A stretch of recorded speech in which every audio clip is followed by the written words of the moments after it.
Hello বন্ধুরা, আশা করি ভালো আছো। আমিও খুব ভালো আছি।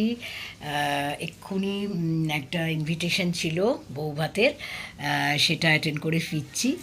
অনেকটা রাত হয়ে গেছে। আর যাই হোক, কিন্তু আজকে একটু গরমটা কম ছিল। এখন আমি আসানসোলে আছি, তো আজকে গরমটা কম্পারেটিভলি কম। তাই জন্য খুব একটা অসুবিধা হয়নি। বাকি এত গরম পড়েছে না যে কোথাও যে বিয়েবাড়ি যাব, সাজবো গুজবো, সেটা মানে ভাবতেই ভয় লাগছে। তো আমি জেনারেলি চুল খুলে সাজতে খুব ভালোবাসি, কিন্তু দেখো কি করব, গরমে ভয়ে চুলটাকে বেঁধে নিয়েছি, জানো তো।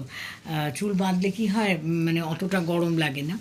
তো বিয়েবাড়িতে অনেককেই দেখলাম বেশ সেজে গুজে এসেছে। আসলে অল্প বয়সীরা তো সাজতে ভালোবাসে, গরম হোক ঠান্ডা হোক তাদের সব সময় সাজ। তাদের কেন বলবো, আমারও তো বয়স হয়ে গেছে, কিন্তু আমি সাজতে খুব ভালোবাসি। যাই হোক, বিয়েবাড়িটা ভালোই কাটলো, বৌভাত বাড়িটা আর কি। তোমরাও নিশ্চয়ই এবছর অনেক বিয়েবাড়ি বৌভাত বাড়ি অ্যাটেন্ড করেছো, আগেও করবে। আচ্ছা, সবাইকে অনেক ভালোবাসা ও শুভেচ্ছা। ভালো থেকো, আনন্দে থেকো।